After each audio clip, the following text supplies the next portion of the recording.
சரி, இங்கே இருக்கக்கூடிய திருட்டு திமுகவை எதிர்க்கிறது வேற. அவனுங்க திருட்டு பயலுக, எல்லாருமே திருட்டு பயலுக்கு. பாருங்க, விஜயோட மோஸ்ட் இம்பார்ட்டன்ட் ஸ்டேட்மெண்ட் என்ன?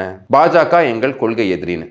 பாஜக அதை கொஞ்சம் இனிஷியலி சீரியஸாக எடுக்கல, ஓகே ஏதோ பண்ணுறாரு பண்ணிட்டு போட்டோம் அப்படின்னு. கடைசியில் ஒரு பாயிண்ட்டுக்கு மேலே பொலிட்டிக்கலாக அது பார்க்கும்போது அவங்களும் அரசியல் கட்சி தானே, அவங்களும் ப்ளே பண்ணுவாங்கல்ல. இவங்க பண்ணியிருக்காங்கன்னு சொல்ல வரல, பட் இந்த இன்டர்பிரிட்டேஷன் யோசிச்சு பாருங்க.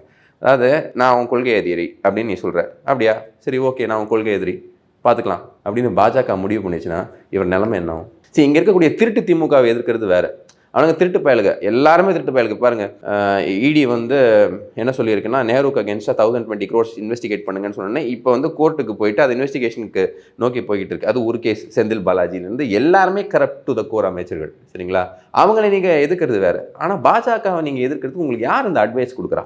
முதல் தடவை நீங்கள் வந்துட்டு எலக்டோரலி ஃபெயிலியர் ஆகிட்டீங்க அப்படின்னா உங்கள் கரியரே முடிஞ்சு. ஃபிலிம் கரியரும் சரி, உங்களோட எக்கனாமிக்கலி பிளாக்கேட் பண்ணுவாங்க, அரசியல் இதெல்லாம் பண்ணுவாங்க. இப்போ கூட இருக்கக்கூடிய ஒரு 2-3 ஆட்கள் அட்வைஸ் பண்ணுறாங்க அப்படின்னு சொல்லிட்டு பாஜகவை கொள்கை எதிரின்னு சொல்கிற அளவுக்கு நீங்கள் பெரிய ஆளா? ரசிகர் பட்டாளம் இருக்குது, அதை கன்ஸ்ட்ரக்டிவாக யூஸ் பண்ணி முதல் படிப்படியாக மேலே போகணும். எடுத்தோன்னே நான் வேர்ல்ட் கப் ஜெயிச்சிருவேன்னு சொன்னால் எப்படி?